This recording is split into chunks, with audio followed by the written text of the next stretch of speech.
Bonjour tout le monde et bienvenue au Plexcom. Aujourd'hui, j'ai l'occasion de discuter avec deux merveilleux collègues, Jean-Luc Dion et Marilyn Vachon, tous deux courtiers hypothécaires commerciaux chez Multiprêt Commercial. Bonjour à vous deux, ça va bien? Ça va bien, toi? Ben oui. Ah oui, ça va super bien. Ben Bonjour, oui, bonjour, ben Marie. oui, ça va bien. Alors, je t'ai pas vu. C'est vrai que ça fait longtemps qu'on ne s'est pas vu. Dans la Hein? tempête de neige, pourquoi pas sortir cette journée-là? effectivement, aujourd'hui est une tempête de neige en ce 19 avril, donc n'est-ce pas merveilleux, hein? Alors, mes chers amis, aujourd'hui, je vous ai demandé de m'accompagner parce que j'aimerais qu'on discute des avantages de travailler avec un courtier hypothécaire commercial. Donc, commençons peut-être par le premier sujet que tout le monde, tous les clients nous posent en premier. C'est quoi ton taux d'intérêt? Quelle fantastique question, on reçoit toujours, hein?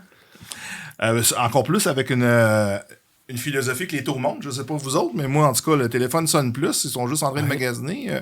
Ouais, j'ai eu mon renouvellement de Desjardins, puis le taux est au commercial, mettons, à 4,8 ou 5,1. Effectivement, là, on voit que les gens regardent ailleurs. Fait que c'est souvent le premier. Pourquoi on veut travailler avec un courtier? C'est comme ça aussi des fois que la publicité nous vend aussi. Là. C'est être capable de négocier les meilleures conditions pour le client. Mais Jean-Luc, qu'est-ce que tu réponds à ça quand le client te demande, c'est quoi ton taux? Je dis ça dépend. Parce qu'au commercial, contrairement au résidentiel, on n'est pas capable de dire un taux en fonction comme ça. Sur un dossier de multilogement, 5 logements et plus, oui, ça c'est plus facile, on se rapproche d'un dossier. Mais sur un dossier commercial, c'est impossible à dire un taux.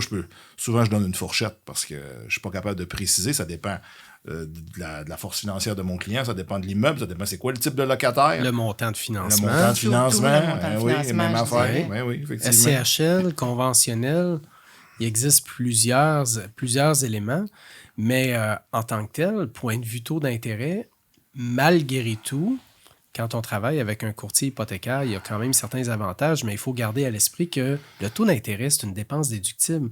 Ça ne devrait pas être la première chose que le client regarde. Tu as tellement raison quand tu dis ça, parce que oui, le taux d'intérêt, c'est important, puis les gens magasinent pour ça. En travaillant avec un courtier hypothécaire, bien déjà, on a des taux privilégiés, mais tu peux avoir un excellent taux, travailler avec un courtier qui est vraiment pas sur la coche, comme on pourrait dire, puis tu n'auras pas un bon service. Fait que finalement, ton financement n'ira pas bien, même si tu as un bon taux. Fait qu'il faut faire attention à ça. Je suis bien d'accord. Absolument. Sinon, tu l'as dit tantôt, Marilyn, on a quand même un certain avantage dû à notre volume d'affaires. On a accès aussi à des prêteurs avec lesquels on a des ententes spécifiques au niveau des taux d'intérêt. Le fait d'avoir un meilleur taux d'intérêt, qu'est-ce que ça procure d'un point de vue valeur économique, entre autres? Tellement de choses. Je sais que vous allez faire une petite capsule sur la valeur économique, mais le taux d'intérêt, surtout ces temps-ci, on fait une valeur économique une journée, on propose un financement à nos clients, puis le lendemain, bien, le financement il a changé. Pourquoi? C'est la grosse dépense, c'est la grosse chose qui fluctue dans le calcul de valeur économique. Fait que quand le taux augmente, la valeur économique diminue. La mise de fonds augmente parce que ton financement diminue. Et vice-versa. Quand il baisse, bien, c'est l'inverse. Fait que ça fluctue beaucoup. Fait que le taux est quand même très important dans le calcul et dans le financement que tu vas aller chercher.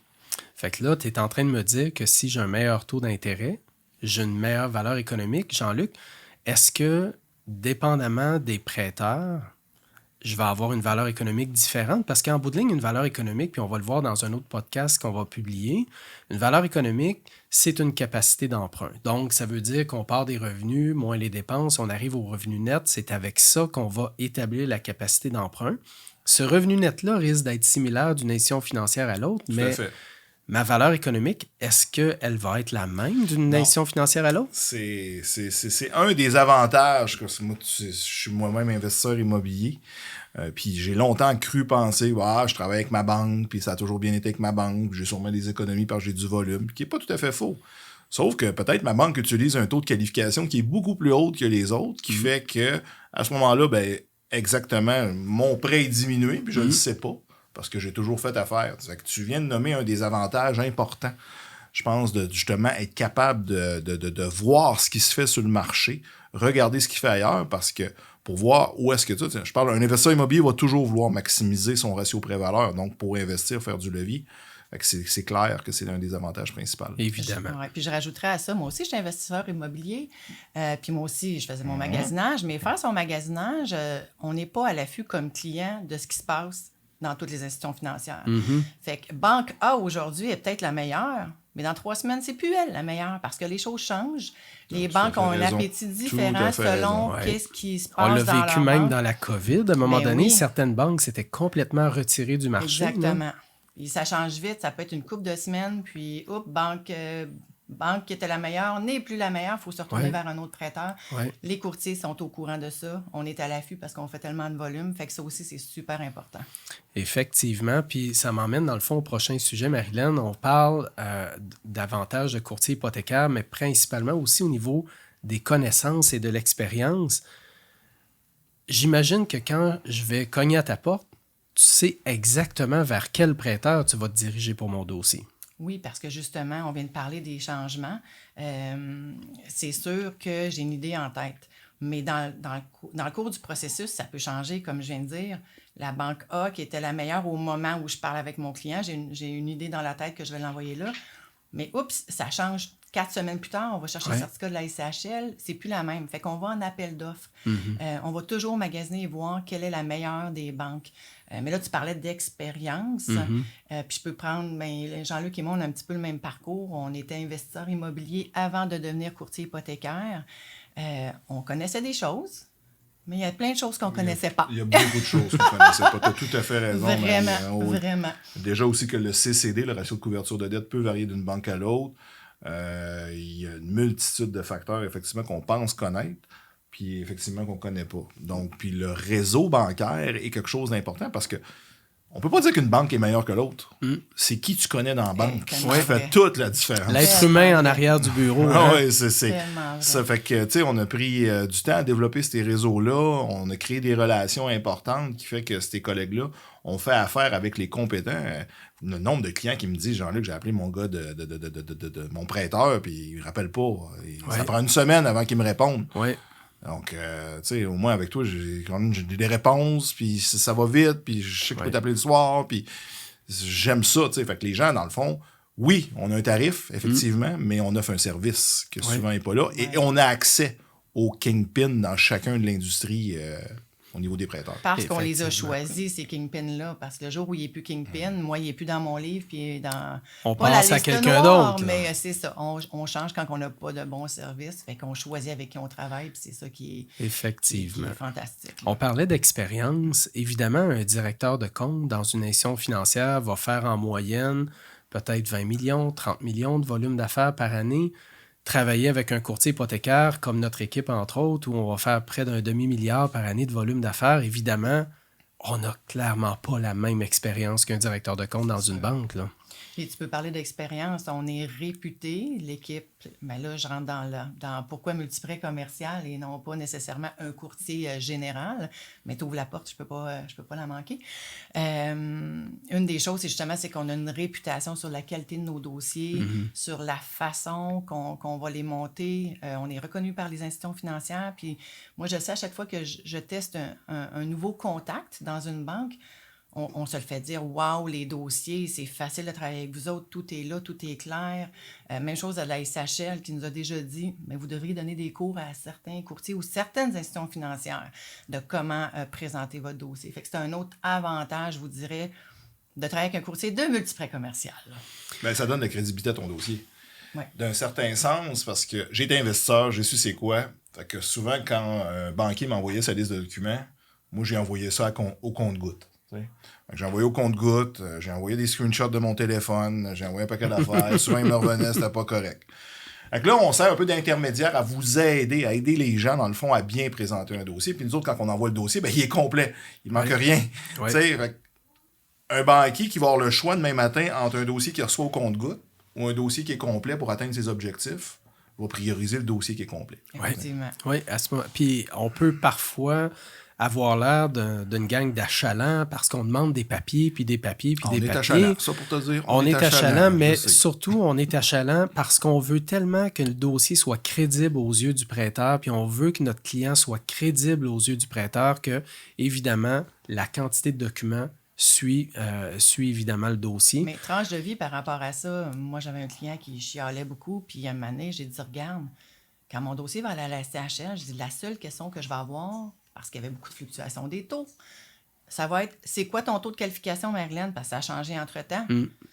Et c'est la seule question que j'ai eue de la SCHL. Le dossier Et était voilà. complet, j'ai eu aucune question, puis j'ai rappelé mon client, puis je lui ai dit, puis il est parti à rire, puis est-ce qu'il a dit, OK, tu as raison, Marilyn, ça a été Ouais. C'est vrai. comme du poil dans la beurre par la suite pour avoir mon approbation. Absolument. Sinon, on peut peut-être parler d'économie de temps aussi. J'imagine qu'on apporte cet avantage-là à nos clients. Tellement. Ah ben oui, c'est clair, parce qu'au fond, on devient défenseur de son dossier. Là. Mm-hmm. C'est nous qui va fighter, puis on ne fight pas juste avec une banque, que le client ferait une banque à la fois. Là. Nous autres, Souvent, ils font quoi? Une banque, deux banques? Vous l'avez Pas été? plus. Oui, vous c'est l'avez pas plus. C'est pas vécu? plus que. En tout cas, dans mon cas, c'était pas plus que 2 quand Ça. je faisais ça. Alors que là, je sais que la majorité des banques, c'est pas la totalité, sont consultées quand un courtier hypothécaire travaille. Oui, absolument. Mais ça coûte de l'argent, man.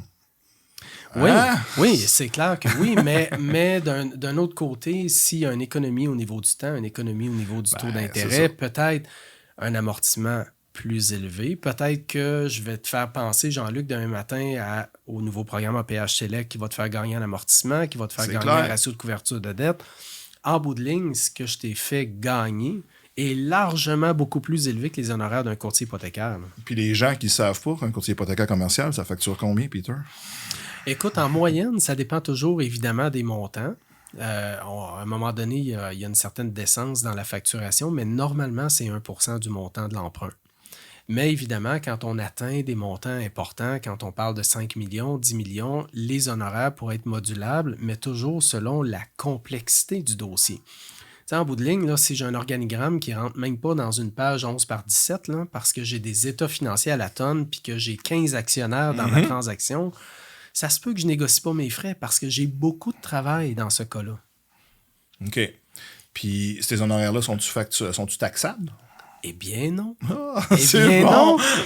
Comme les institutions financières, les frais des institutions financières ne sont pas taxables. Même chose pour nous. Nos honoraires ne sont pas taxables. En tout cas, tant que le gouvernement n'aura pas décidé du contraire, il n'y a pas de TPS ni TVQ associés à nos honoraires. Parfois, nos honoraires peuvent être payés par le prêteur. Souvent préférable par le client. Pourquoi préférable? Simplement parce que si le prêteur paie mes honoraires, je dois augmenter mon taux d'intérêt pour prévoir mes honoraires. Et là, Exact. qu'est-ce qui arrive? Marilyn l'a dit tantôt, qu'est-ce qui arrive quand les taux d'intérêt augmentent? C'est pas avantageux pour le client. Pourquoi? Parce que ton financement est moins élevé quand on le met dans le taux. Valeur économique. Puis moi, j'aime pas ça. Des fois, j'entends des courtiers dire « Ah, ben non, c'est la banque qui paye mes honoraires. » Ben, je m'excuse, dans mon livre à moi, ce n'est pas vrai. Si je mets les honoraires dans le taux, c'est qui paye en bout de ligne? C'est quand même le client. Absolument. Mais c'est là où le courtier doit faire preuve de transparence. Parce que dans le monde actuel, c'est rarement un avantage de le mettre dans le taux. Et deuxièmement, ben, il n'y a pas beaucoup d'institutions financières avec qui on a cette opportunité-là.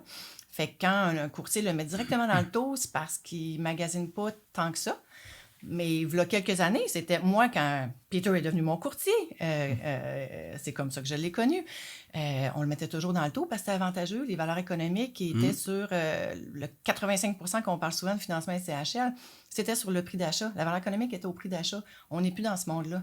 Ouais. Fait que, il y a beaucoup de stratégies à ce niveau-là où l'importance d'un bon courtier, c'est un courtier qui va mettre le client au centre de ses réflexion, puis qui va faire une stratégie en fonction du client, puis qu'est-ce qui est le mieux pour le client. En ce moment, le mettre dans le taux, ça va arriver peut-être à Rouen-Noranda, ou que ça va être... Et que encore. ça peut être... ouais. Et encore, là. Mais en ce moment, c'est pas une bonne stratégie parce ouais. que les valeurs économiques sont toujours plus basses que le prix payé ou que le refinancement, la valeur qu'on va aller chercher en refis. Là. Fait que c'est super important de bien le comprendre, ça, puis de bien l'expliquer au client aussi. Tu parlais de transparence tantôt. J'ai vécu une situation avec un client où le client m'appelle, me demande évidemment combien je coûte. T'sais, ça devrait même pas être une question parce que c'est pas combien je coûte, mais beaucoup plus combien je vais rapporter dans la transaction. Mais c'est pas grave, le client me demande la question combien est ta commission? Je réponds 1%. Et là, il me dit ouais, mais moi, j'ai trouvé un autre courtier qui me facture 0,1%. Clairement, dans le commercial, un courtier hypothécaire qui va donner sa tarification à rabais est un courtier hypothécaire qui n'est pas très occupé, n'est pas très expérimenté ou parfois, ce qu'il ne dira pas non plus, c'est qu'il va se faire payer peut-être une autre demi par le prêteur de l'autre côté et le client ne le verra jamais. Donc, d'un point de vue transparence, ça, je pense que c'est un élément important de notre équipe. On va toujours donner l'heure juste sur la tarification, combien on facture, combien on peut recevoir du côté du prêteur aussi, et moduler tout ça en fonction des besoins du client puis de l'avantage que ça pourrait lui procurer à lui et non à nous comme courtier hypothécaire. Des fois, 1%, ça paraît beaucoup, mais en arrière de ça, il y a une grosse équipe qui travaille chez nous. On a des analystes, on fait partie de la bannière multiprêt. Fait qu'il ne faut pas penser que ça vient tout chez nous. Comme Et courtier voilà. à moi, Et voilà. il y a des gens qui travaillent sur le quand même dossier en assez- arrière-scène. C'est quand même assez simple. Souvent, on peut, dans les dossiers commerciaux, trouver des économies facilement d'un 0,5 %. Ça peut aller facilement jusqu'à 0,5 %. Sur un terme de 5 ans, c'est 2,5 % d'économie. Oui. Les gens ne calculent jamais en intérêt ce que ça leur coûte. C'est ça qui est particulier, mais on appelle ça des points au niveau de notre langage. Fait que un taux à 3 %, un taux à 3,10 %, il y a 10 points de différence. Donc, juste sauver là-dessus, c'est beaucoup d'économies en dollars d'intérêt que les gens, souvent, ne mettent pas les piastres au bout de la ligne en disant, écoute, Effectivement. c'est quoi la différence en piastres entre un taux à 3 puis un taux à 3,45? Oui. C'est beaucoup d'argent. Hein? C'est toujours, les gens vont tout le temps voir combien ça coûte, mais jamais combien ça rapporte. Puis évidemment, c'est comme ça qu'il faut le regarder. On a parlé beaucoup d'avantages pécuniaires par rapport à notre profession, mais point de vue délai de traitement, entre autres, on est correspondant à CHL. Jean-Luc, quel est l'avantage pour le client qu'on ait cette qualification-là d'être correspondant? C'est un avantage important, surtout dans le monde où est-ce qu'on voit que dans les banques, il y a beaucoup de roulants de personnel. On voit que les gens ne sont pas nécessairement habitués. Nous, c'est notre spécialité, c'est qu'on peut soumettre directement, sans passer par un prêteur, directement les dossiers à la SCHL. Fait que c'est une de nos forces. On en a fait des centaines et des centaines de dossiers maintenant.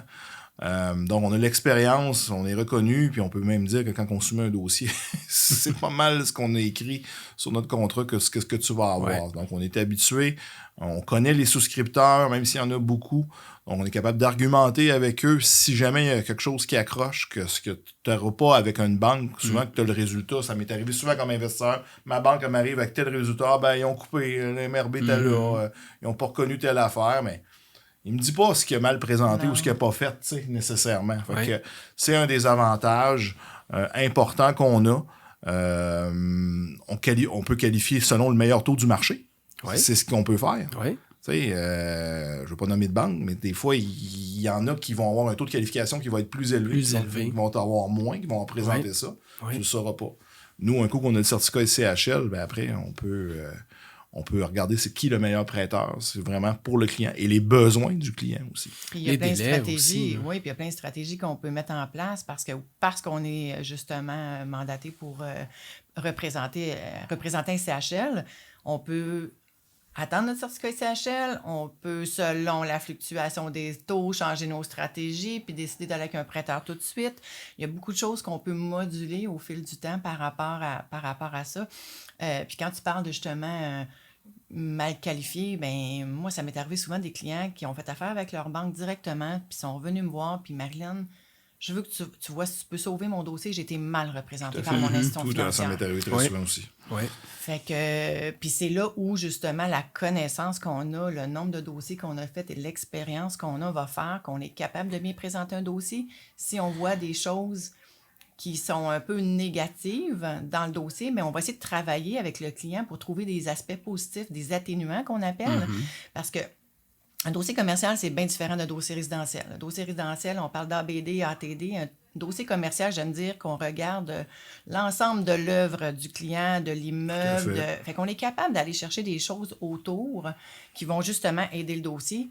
Puis si le dossier, on n'y croit pas du tout, on va le dire au client, écoute, on risque d'avoir un refus. Des fois, le client va dire, vas-y quand même, je veux m'essayer. Ouais. Parfait. Ouais. Mais de là où, c'est pour ça qu'on a un taux de succès très élevé chez nous, parce qu'on envoie des dossiers qui sont béton, qu'on a travaillé, puis qu'on sait qu'ils vont bien passer. Puis on n'a pas le goût de travailler non plus pour rien, de notre côté non plus. Mais il y a un avantage certain d'un point de vue correspondance à CHL, c'est au niveau des délais de traitement, parce que il y a certaines institutions financières, si le client allait directement à cette institution financière-là, ça leur prend 1 mois et demi, 2 mois préparer le dossier avant de l'envoyer à la SCHL, alors que nous, du moment qu'on a tous les documents, 48 heures, le dossier est complet et il est parti. Donc, on a un avantage certain aussi au niveau des délais. Sinon, d'autres avantages, on a accès à des prêteurs spécialisés. Tout à fait. Tout à fait. Prêteur spécialisé, prêteur virtuel. Ouais. Je sais pas si c'est là que tu voulais aller. Oui. Bon, effectivement, ce que des fois le commun des mortels n'ont pas accès. On connaît juste nos banques principales, là, les 8 qui existent avec les buildings qu'on voit sur le bord de la rue, mais il existe beaucoup d'autres prêteurs. People Trust, Manuvie, First National, MCAP, qui sont des prêteurs aussi, des fois avec moins d'infrastructures, des taux plus alléchants, dépendamment des produits, des conditions aussi. Des fois aussi plus excitantes, des ratios de couverture, je parle au commercial, plus bas par rapport à un ratio de couverture plus haut sur une banque conventionnelle. Dans un contexte de hausse de taux d'intérêt présentement, c'est des stratégies qui sont intéressantes justement pour maximiser notre ratio prêt-valeur. C'est tout ça dans le fond qu'on regarde, parce que dépendamment du besoin du client, il y a un prêteur quelque part qui est capable de bien le servir. Absolument. Je dirais même à ce niveau-là, quand tu parles de prêteur virtuel, des fois, ça fait peur aux gens. Puis je pense que qu'est-ce qui différencie encore notre firme de multiprêt commercial, c'est au niveau de la transparence par rapport à ces prêts-là. Parce qu'il y a beaucoup de différence entre un prêt titrisé versus un prêt normal, entre guillemets. Là-dessus, on va toujours bien expliquer au client c'est quoi les avantages et inconvénients de chacun des prêts. Puis la décision revient au client, mais au moins c'est une décision qui est éclairée, puis il y a tout eu sur la table. Tout à fait. Absolument. Puis tu parles de décision éclairée. On doit être probablement les seuls dans le marché à préparer pour le client ce qu'on appelle un tableau des options. Donc, on dit jamais au client, bon, mais hey, je vais t'envoyer à ce banque-là, ça va être excellent pour toi. Ça va toujours plus loin où on va présenter un tableau avec différents prêteurs, les différentes conditions, les exigences, qu'est-ce qui est bon, qu'est-ce qui l'est moins, pour faire en sorte que le client fasse un choix éclairé à la fin. Exactement. Oui, parce qu'il n'y a pas juste un taux. Il n'y a pas juste un taux. Effectivement, il y a beaucoup il est d'autres gros, choses. Notre tableau des options. Il y a beaucoup de lignes dans notre tableau des options. On peut en parler. On voit, il y a les frais de dossier qu'une banque va charger. Il y en a qui en chargent, il y en a qui n'en chargent pas. Oui. Il y a les assurances à cette heure. Beaucoup de banques maintenant vont demander des notions pour les assurances. Après ça, bon, je peux-tu les pénalités en fonction du prêt? Est-ce que j'ai le droit de rembourser avant la fin du terme ou non? Ou pas, Je peux-tu prendre mon notaire? Oui, je peux-tu prendre mon notaire? Je peux-tu prendre mon évaluateur? Je peux-tu geler mon taux? Oui, quand? Ouais. C'est ça. Oui. Il y a beaucoup de choses dans le tableau. Absolument. Ça dépend de ton besoin. Et voilà. Donc, comme tu dis, Jean-Luc, il n'y a pas juste un taux, il y a plusieurs autres aspects. Puis des fois, je vais peut-être privilégier de payer un peu plus cher, mais avoir plus de flexibilité. Ça dépend de mon besoin puis qu'est-ce que je veux faire avec mon immeuble. Sinon, autre avantage, on peut faire de la préqualification pour aider des acheteurs aussi. Tout à fait. Tout à fait. Marie, tu voulais en parler? Mais dans le fond, c'est une préqualification, pas au sens de la banque. Tu n'as pas une approbation comme quand tu t'achètes une maison puis tu es préapprouvé. Pourquoi? Parce que ça dépend toujours de l'immeuble. Tandis que quand tu achètes ta maison, ça dépend de ton salaire. Donc, mais on peut analyser le dossier, regarder les capacités, puis bien orienter les clients sur quel montant ils peuvent regarder. Mais que ça va toujours revenir à la valeur économique en bout de ligne. Mais au moins, ça leur donne une bonne idée de c'est quoi la mise de fonds, qu'est-ce que la banque va être prête à accepter ou la SCHL selon les critères de la SCHL. Fait qu'on est capable de faire une bonne préanalyse puis bien orienter le client dans ses recherches. Fait que clairement, un client qui veut acheter un immeuble, premier réflexe, c'est pas de faire une promesse d'achat, puis ensuite faire une visite, puis ensuite une inspection, puis premier réflexe, il faut qu'il y ait, c'est de nous consulter pour évaluer sa capacité d'achat, mais aussi la capacité d'emprunt de l'immeuble qu'il vise. Puis quand on est nouveau dans le marché, surtout dans le marché actuel, c'est pas un marché qui est facile encore à cause des valeurs économiques. On pense qu'avec 200 000 de mise de fonds, sky's the limit. C'est pas le cas. Fait que des fois, il y en a qui... Fait qu'on va chercher des solutions, on va chercher des partenaires, on va essayer de trouver des stratégies avec le client pour l'amener à son rêve d'investisseur, n'est-ce pas? Tout à fait, ben oui, tout à fait. Absolument, absolument. Sinon, il y a un volet que j'aimerais que tu nous expliques, Marilyn. Chez nous, un client, là, est-ce qu'on lui fait signer un contrat de courtage dès le début? Comment ça fonctionne? Tellement pas. Tellement pas, parce que j'entends souvent des clients dire « J'ai appelé un courtier, puis il m'a envoyé un papier à signer tout de suite, puis là, je suis attaché. » Non, on ne travaille pas du tout comme ça. Il y a plein de raisons pourquoi on ne travaille pas comme ça. De un, on ne veut pas travailler pour rien de notre côté, puis on ne veut pas faire travailler notre client pour rien non plus. Fait qu'on y va par étapes. Souvent, c'est justement l'immeuble. On va faire le calcul de la valeur économique. Oups, ça finit là souvent parce que la personne a fait une promesse d'achat ou veut en faire une et se rend compte qu'il n'y a pas la mise de fonds. Fait qu'on va y aller par étapes. Là, admettons qu'il y a une promesse d'achat ou il n'y en a pas une, mais il veut être préqualifié. On va regarder sa valeur nette, tous les critères vraiment qui sont comme la fondation du financement. Il y a certains éléments clés que si tu ne les as pas en partant, ben, ton dossier vaut à l'échec. Fait qu'on y va avec la capacité de la personne, la capacité de l'immeuble. Une fois qu'on a ça, qu'on a une promesse d'achat acceptée, puis que le client il aime bien notre proposition, puis il dit « J'embarque avec toi, Marilyn, mais là, j'envoie toute la liste des documents. Je ramasse. Ça prend le rapport d'évaluation marchande, qui est la Bible pour les prêteurs. Fait que ça le prend, ce rapport-là, parce que ça peut chambouler le financement ou le changer, ou il y a beaucoup d'aspects là-dedans. Une fois qu'on a tout en main, je dirais 99,9%, là, on envoie notre mandat de courtage avec notre proposition et le processus démarre pour de vrai là. Mais on a fait tout le travail en amont, là. Puis à ce moment-là, on a tout. Ça s'en va dans notre équipe d'analystes qui va aller encore plus en profondeur que nous, monter le dossier, puis par la suite, ça part. Fait que le mandat, on le signe vraiment à minuit moins une. Fait que clairement, on ne fera pas des promesses à un client, puis revenir après, puis lui dire « Ah, ben sais-tu, on a analysé ça après coup, puis finalement, c'est pas ça qu'on va livrer. » Quand on livre, on livre les promesses habituellement. Puis, ouais, évidemment, il y a des taux d'intérêt qui vont fluctuer à la hausse, qui vont faire en sorte parfois que les montants qu'on souhaitait ne sont plus atteints, mais rendu là, il y a un contexte économique qui est indépendant de nous. Puis souvent, on va partir d'une fiche descriptive où il manque beaucoup d'informations. Puis quand on fait l'analyse des baux, les gens ne réalisent pas, mais moi, ce que j'aime mes clients, c'est chaque dollar compte dans le calcul de la valeur économique. Fait que d'un coup, je découvre que, il y a des électroménagers qui sont inclus. Bien, il faut que je mette une dépense. Il y a des airs climatisés. La prime d'assurance est pas mal plus grosse que celle qui était écrite dans la fiche descriptive. Puis même des fois, ça va d'apporter des stratégies par rapport à ça parce que chaque dollar compte. Moi, quand je trouve que la prime d'assurance est trop élevée, je vais dire à mon client, va te chercher une soumission. Ça peut changer beaucoup de dollars dans ta mise de fonds. Là, des fois, je fais des calculs live au téléphone avec mes clients, puis ils tombent en bas de leur chaise tellement ça a un impact majeur. Fait que justement, moi, je ne veux pas promettre quelque chose aux clients sans avoir vu toute la documentation, dont les baux, dont le rapport d'évaluation marchande, comme je dis, qui est la Bible.